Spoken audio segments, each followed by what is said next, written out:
Wal wajiban 'alal insani, kewajiban yang pertama bagi manusia ma'rifatullah, mengenal zat, mengenali Allah, mengenali sifat-sifatnya. Allah yang maha begini, Allah maha, kenali dulu, baru setelah itu diterjemahkan dalam kehidupan kita. Misalnya Allah Ar-Rahman Ar-Rahim, sadari. Sederhana sekali, ma'rifatullah itu artinya kenal Allah. Sehingga ilmu ma'rifatullah itu makom ihsan tadi. Anta'budallaha ka'annaka tarahu, fa'illam takun tarahu, fa'innahu yaraka. Merasa kita dilihat oleh Allah, itu ma'rifat Allah. Coba saja, Anda melihat suami Anda adalah ingat Allah. Nah, ma'rifat Allah, kenal Allah. Nih, surgaku dibawa bersama suamiku. Maka aku harus baik-baik. Aku harus sering mijit suamiku. Suami nggak mau kalah. Aku juga pengen surga tertinggi. Maka engkau harus aku pijitin juga. Kan enak. Yang mijit bukan istri saja ya. Suami perlu mijitin istri juga. Dan indah karena dia ma'rifatullah. Ada kitab hikamnya Imam Ibn Athaillah Sakandari. Qala Imam Ibn Athaillah Sakandari rahimahullah ta'ala nafa'ana Allahu bihi wa bi'ulumihi wa bi'ulumi masyayikhi wa talamidatihi. Fid-darin amin il-anqal. Hikmah yang keberapa? Orang yang sudah kenal Allah, terbebaskan hatinya dari bermacam-macam penyakit. Jadi ada dua. Yang kita dengar dari orang-orang yang disebut sebagai orang soleh, wali, para kekasih Allah, itu ada dua model. Yang pertama adalah luapan dari sesuatu yang ada di dalam hatinya. Jadi keluarnya bukan disengaja, tapi luapan. Yang kedua memang keluar disengaja. Nah, fal awwalu, adapun yang pertama, luapan itu adalah biasanya terjadi halus salikin, halnya keadaan salik. Orang yang lagi menuju, masih pemula lah, tapi sudah masuk wilayah kemuliaan kekasih Allah, salik. Ini semua adalah wilayah kemuliaan, wilayah para kekasih Allah. Yang kedua adalah karena hidayah untuk bermaksud memberikan petunjuk. Nah, ini loh mursyid atau muhakkikin, muhakkikin ahli tahqiq, orang yang serius di dalam mencari Allah, mencari ridho Allah, beribadah kepada Allah sampai dia sampai makom tahqiq. Lebih tinggi lagi makomnya dari makom salik. Salik masih menuju, tahqiq sudah sampai wasilun. Nah, ini ada, sehingga ada sampai ada dikatakan ada seorang soleh. Imam Ibn Athaillah sendiri nukil, suatu ketika ada satu orang yang dikuasai kerinduan kecintaannya kepada Allah. Akhirnya muncul luapan kalimat. Walaysali, diulang-ulang, walaysali fi siwaka haddun. Walaysali fi siwaka haddun. Laisali ya Allah, tidak ada bagiku ya Allah kecuali Engkau ya Allah. Maksudnya aku pasrah sudah, keimanannya sudah tinggi, begitu menikmati kerinduannya, kecintaan kepada Allah. Sampai dia ngomong melanjutkan, fa kaifa ma syi'ta fakhtabirni ya Allah. Kata Imam Ibn Athaillah, akhirnya apa? Betul. Dan memang dia orang para kekasih, dia kekasih Allah. Kalimatnya seperti itu, ikhtabirni, ya Allah, uji apapun aku oke lah ya Allah. Aku sudah denganmu ya Allah, terserah mau lakukan apa saja boleh ya Allah. Al-Muqnah, orang yang kuat, sudah makom wasilun. Nah, kalau mereka mursyid, itu omongannya itu sama, kalimatnya itu. Tapi karena dari pancaran hati yang benar, sehingga kita menemukan buku orang-orang dulu itu kecil, tapi bingung, orang mencari sampai berjilid-jilid. Dengan pemahaman yang berbeda-beda. Sama ini hikamnya Ibn Athaillah Sakandari. Hikam itu kecil banget kitabnya. Berapa syarah mencari hikam. Sampai terakhir Dr. Muhammad Said Ratuli sampai 5 jilid tebal syarah hikam. Padahal hikam itu hanya berapa lembar. Jadi semua yang mendengarnya itu bisa memahami dengan pemahaman yang istimewa yang tidak dipahami oleh orang lain. Nah, itulah namanya qasdu hidayah, mursyid. Lalu bagaimana kita di saat kita menemukan omongan-omongan yang keluar dari kelompok yang pertama, dari ahli suluk as-salikun, ya tentunya kita waspada. Sehingga kalau tempat berguru itu harus ada wasil. Kalau salikun itu bisa saja mereka bukan ilmu. Kalau sudah ahli tahqiq pasti ilmu. Yang kedua adalah bil ilm. Makanya ada orang diberi oleh Allah kelebihan maqam, keistimewaan wilayah, tapi ilmunya tidak. Sehingga mereka punya ungkapan luar biasa menunjukkan kalau orang itu cinta kepada Allah dan pasrah kepada Allah dan seterusnya. Tapi ingat, bukan tempat kita belajar as-salikun. Di sini loh poinnya. Jadi kalau ingin belajar bukan salikunnya tadi, bukan yang kelompok pertama. Tapi kepada ahli tahqiqnya. Sebab omongan yang keluar dari kelompok yang pertama itu adalah fayadhan. Fayadhan itu adalah luapan, bukan disengaja. Makanya itu tidak semuanya bisa memahami, menangkapnya.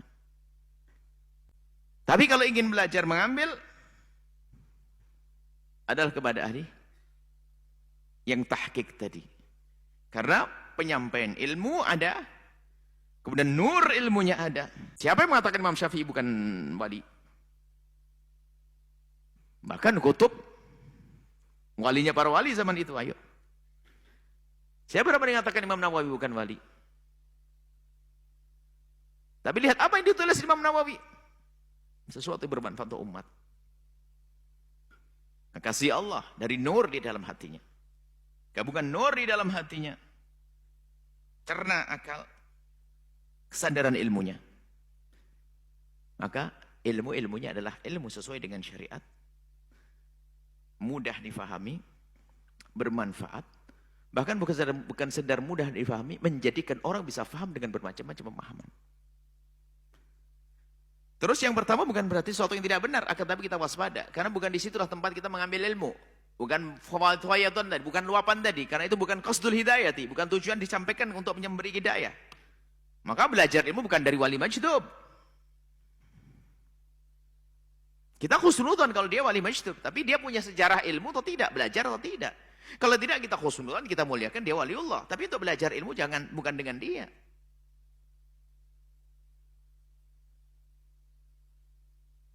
Dia harus punya, kalau kita ingin belajar ilmu, jelas dong secara zahirnya, dia pernah belajar. Berguru kepada siapa dan sebagainya. Ada sanad ilmunya. Bukan begitu. Dalam Islam itu justru yang kunci keselamatan ilmu adalah dengan sanad. Kalau bukan dengan sanad, semua orang boleh ngomong apa saja. Maka ikatan guru dengan murid. Dalam majdub tidak pernah belajar, tiba-tiba alim dan sebagainya. Bukan dari situ kita mengambil ilmunya. Tapi bukan berarti kita merendahkan mereka, oh tidak. Tapi kita menempatkan di tempatnya, jangan salah. Lebih senang berbondong-bondong kepada orang majdub untuk bertanya ilmu. Doa pun, ya hati-hati. Kalau minta doa nanti doanya meleset, dia ngomong yang lain, gimana? Ayo. Kalau minta doa juga kepada ini, yang tahqiq dia ngerti. Yang dibutuhkan orang ini. Karena dia masih bisa mengontrol normal dia. Sehingga kalau dia minta doa begini, doakan begini. Kalau majdub, dia majdub. Doain yang nggak benar, ayo. Biarpun nggak mungkin waliullah itu mendoakan nggak benar, waliullah itu nggak pernah menjadi musibah, tidak. Cuman namanya luapan, Allah alam kita nggak mengerti itu semua. Itu makom juga. Nah, Imam Ibn Atha'il As-Sakandari mulai dari kemarin ini, memang menata ini kan akhirnya semakin akhir bukan menata kita sebagai muridin. Kelas murid sudah berlalu dari awal itu, mulai dari awal hikmah itu kan makom muridin. Kayaknya sekarang sudah ditingkatkan. Masa jadi murid terus? Atau maksudnya ini ada sudah nasihat, orang yang sudah makom menempatkan dirinya di makom irsyad, makom kemursidan, makom pembimbing. Apa ada mursyid yang tidak punya ilmu? Ya nggak mungkin dong. Makanya mursyid nggak punya ilmu, ya nggak ada dong. Gimana mursyid itu? Kalau mungkin wali, ya. Kekasih Allah, pilihan Allah, karena sudah Allah tajalli, Allah sudah mengenalkan dirinya kepada orang tersebut. Maksudnya Allah jadikan orang tersebut menjadi kenal Allah, biarpun tanpa hujah. Langsung hatinya, makanya hujah itu kan bagi yang, kalau sudah bagi hamba tersebut sudah kenal Allah yang sesungguhnya, nggak pakai hujah. Wali majdub atau orang yang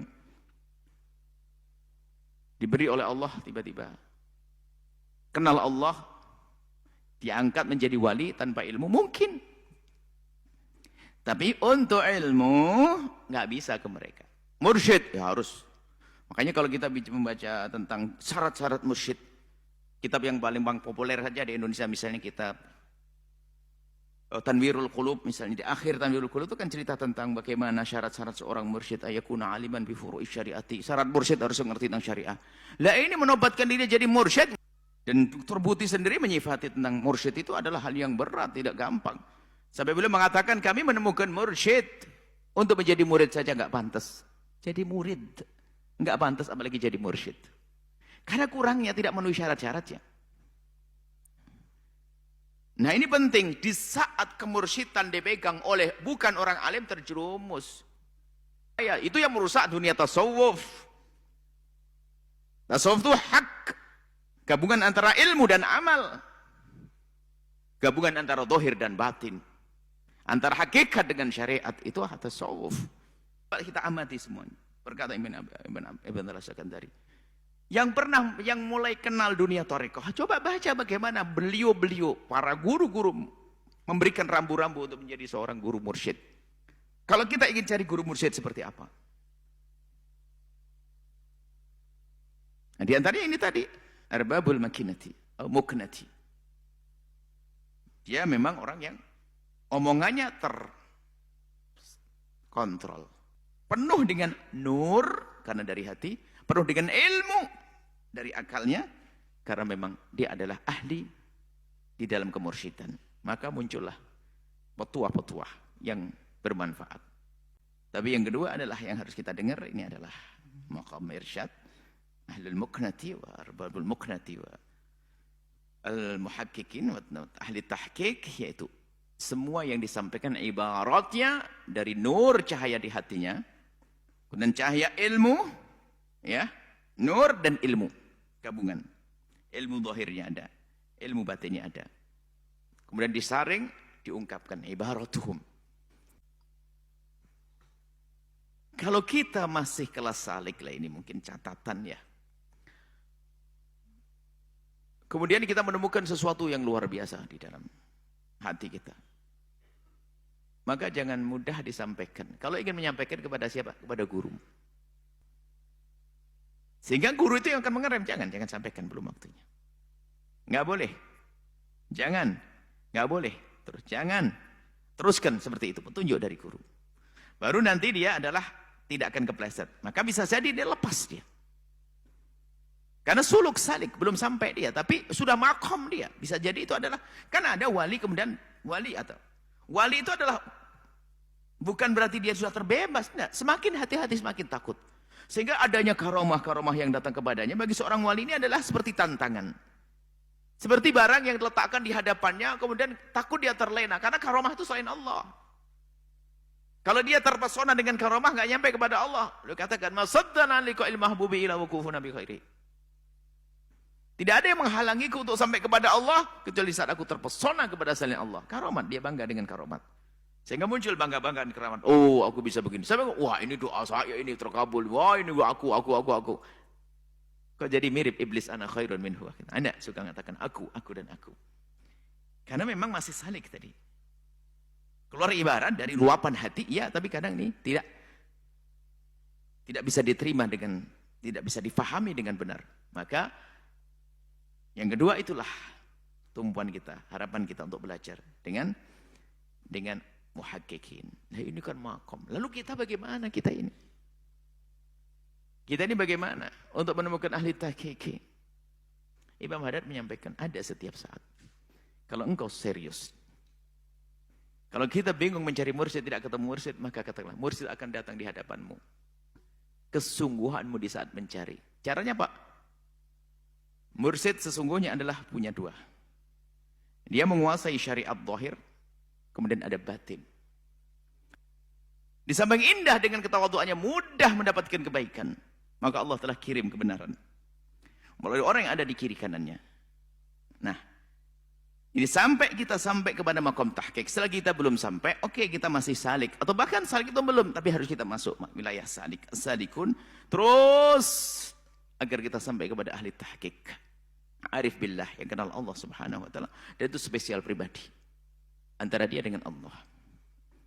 Semoga Allah subhanahu wa ta'ala menyampaikan kita pada maqam ahli tahqiq. lahir batin yang selamat, yang benar. Mulia di dunia, mulia di akhirat.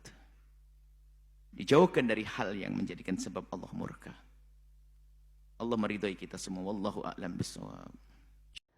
Sederhana sekali, ma'rifatullah itu artinya kenal Allah. Sehingga ilmu ma'rifatullah itu makom ihsan tadi. Anta'budallaha ka'annaka tarahu fa'illam takun tarahu fa'innahu yaraka. Merasa kita dilihat oleh Allah itu ma'rifat Allah. Coba saja, Anda melihat suami Anda adalah ingat Allah. Nah, ma'rifat Allah, kenal Allah. Surgaku dibawa bersama suamiku. Maka aku harus baik-baik. Aku harus sering mijet suamiku. Suami nggak mau kalah. Aku juga pengen surga tertinggi. Maka engkau harus aku pijitin juga.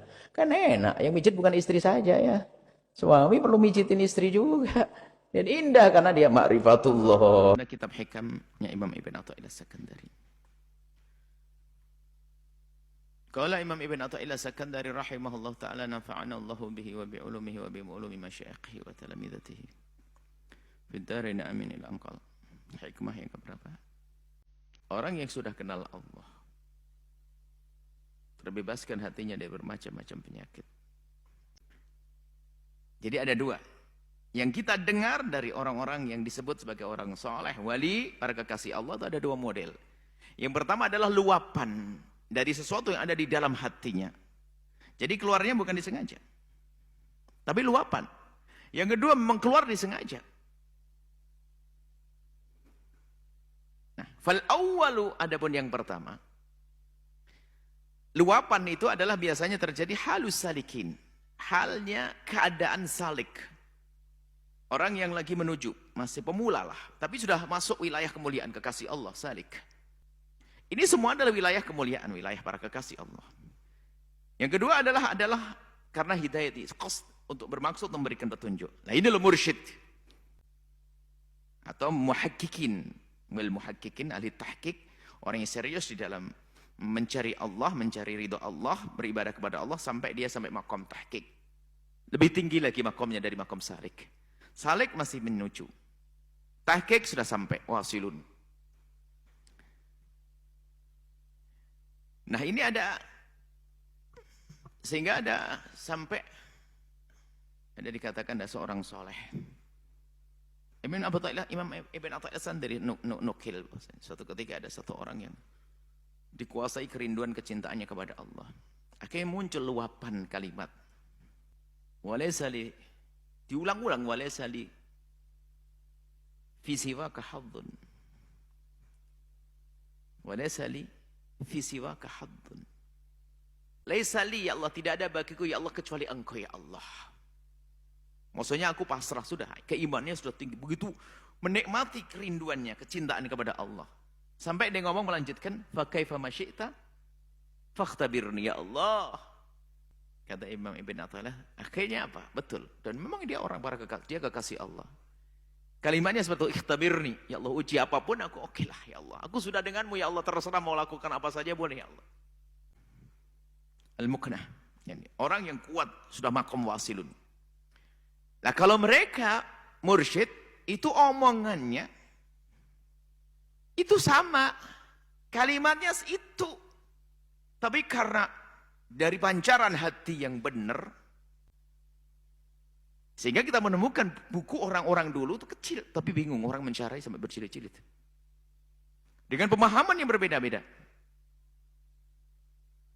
Sama ini hikamnya Ibn Athaillah As-Sakandari. Hikam itu kecil banget kitabnya. Berapa syarah mencari hikam. Sampai terakhir Dr. Muhammad Said tulis sampai 5 jilid tebal syarah hikam. Padahal hikam itu hanya berapa lembar. Jadi semua yang mendengarnya itu bisa memahami dengan pemahaman yang istimewa yang tidak dipahami oleh orang lain.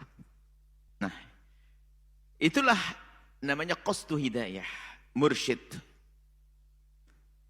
Lalu bagaimana kita di saat kita menemukan omongan-omongan yang keluar dari kelompok yang pertama, dari ahli suluk as-salikun, ya tentunya kita waspada. Sehingga kalau tempat berguru itu harus ada wasil. Kalau salikun itu bisa saja mereka bukan ilmu. Kalau sudah ahli tahqiq pasti ilmu. Yang kedua adalah bil ilm. Makanya ada orang diberi oleh Allah kelebihan makom, keistimewaan wilayah, tapi ilmunya tidak.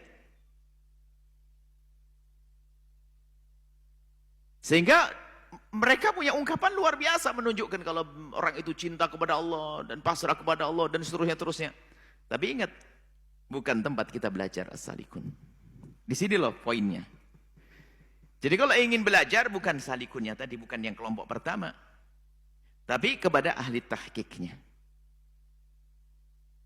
Sebab omongan yang keluar dari kelompok yang pertama itu adalah fayadhan. Fayadhan itu adalah luapan, bukan disengaja. Makanya itu tidak semuanya bisa memahami, menangkapnya. Tapi kalau ingin belajar mengambil adalah kepada ahli yang tahqiq tadi. Karena penyampaian ilmu ada, kemudian nur ilmunya ada. Siapa yang mengatakan Imam Syafi'i bukan wali? Bahkan kutub walinya para wali zaman itu, ayo. Siapa yang mengatakan Imam Nawawi bukan wali? Tapi lihat apa yang ditulis Imam Nawawi.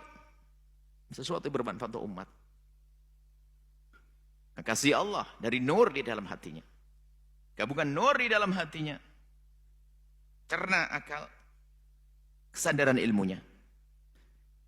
Maka ilmunya adalah ilmu sesuai dengan syariat. Mudah difahami. Bermanfaat. Bahkan bukan sedar mudah difahami. Menjadikan orang bisa faham dengan bermacam-macam pemahaman. Terus yang pertama bukan berarti sesuatu yang tidak benar, akan tapi kita waspada. Karena bukan di situlah tempat kita mengambil ilmu. Bukan fawaiton tadi, bukan luapan tadi. Karena itu bukan qasdul hidayati, bukan tujuan disampaikan untuk memberi hidayah. Maka belajar ilmu bukan dari wali majdub. Kita khusnudzon kalau dia wali majdub, tapi dia punya sejarah ilmu atau tidak, belajar atau tidak. Kalau tidak kita khusnudzon, kita muliakan dia waliullah. Tapi untuk belajar ilmu bukan dengan dia.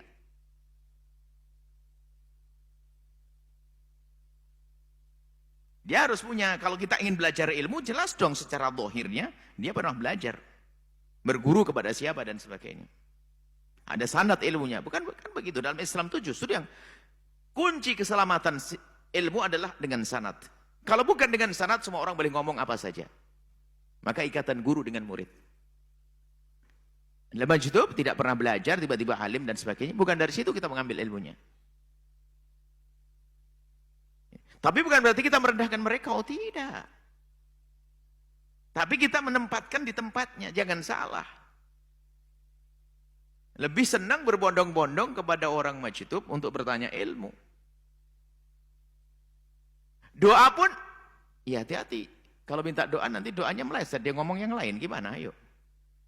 Kalau minta doa juga kepada ini, yang tahqiq dia ngerti. Yang dibutuhkan orang ini. Karena dia masih bisa mengontrol normal dia. Sehingga kalau dia minta doa begini, doakan begini. Kalau majdub, dia majdub. Doa ini nggak benar, ayo. Biarpun nggak mungkin waliullah itu mendoakan nggak benar, waliullah itu nggak pernah menjadi musibah, tidak. Cuman mungkin namanya luapan, Allah alam kita nggak mengerti itu semua. Itu makomnya juga. Nah, Imam Ibn Atha'illah As-Sakandari mulai dari kemarin ini, memang menata ini kan akhirnya semakin akhir bukan menata kita sebagai muridin. Kelas murid sudah berlalu dari awal itu, mulai dari awal hikmah itu kan makom muridin. Kayaknya sekarang sudah ditingkatkan. Masa jadi murid terus? Atau maksudnya ini ada sudah nasihat orang yang sudah makom menempatkan dirinya di makom irsyad, makom kemursidan, makom pembimbing. Apa ada mursyid yang tidak punya ilmu? Ya nggak mungkin dong. Makanya mursyid nggak punya ilmu, ya nggak ada dong. Gimana mursyid itu? Kalau mungkin wali, ya. Kekasih Allah, pilihan Allah, karena sudah Allah. Allah tajalli, Allah sudah mengenalkan dirinya kepada orang tersebut. Maksudnya Allah jadikan orang tersebut menjadi kenal Allah, biarpun tanpa hujah. Langsung hatinya, makanya hujah itu kan bagi yang, kalau sudah bagi hamba tersebut sudah kenal Allah yang sesungguhnya, nggak pakai hujah. Wali majdub atau orang yang diberi oleh Allah tiba-tiba kenal Allah, diangkat menjadi wali tanpa ilmu, mungkin. Tapi untuk ilmu nggak bisa ke mereka. Mursyid ya harus. Makanya kalau kita membaca tentang syarat-syarat mursyid, kitab yang paling populer saja di Indonesia misalnya kitab Tanwirul Qulub misalnya, di akhir Tanwirul Qulub itu kan cerita tentang bagaimana syarat-syarat seorang mursyid, ayakuna aliman bi furu'i syariati. Syarat mursyid harus mengerti tentang syariah. Lah ini menobatkan diri jadi mursyid, dan Dr. Buti sendiri menyifati tentang mursyid itu adalah hal yang berat, tidak gampang. Sampai beliau mengatakan kami menemukan mursyid untuk menjadi murid saja nggak pantas. Jadi murid nggak pantas apalagi jadi mursyid. Karena kurangnya tidak memenuhi syarat-syaratnya. Nah ini penting, di saat kemursyidan dipegang oleh bukan orang alim terjerumus. Ya, itu yang merusak dunia tasawuf. Tasawuf itu hak. Gabungan antara ilmu dan amal. Gabungan antara zahir dan batin. Antara hakikat dengan syariat, itu tasawuf. Kita amati semuanya. Berkata Ibn al-Sakandari. Yang mulai kenal dunia tarekat, coba baca bagaimana beliau-beliau, para guru-guru memberikan rambu-rambu untuk menjadi seorang guru mursyid. Kalau kita ingin cari guru mursyid seperti apa?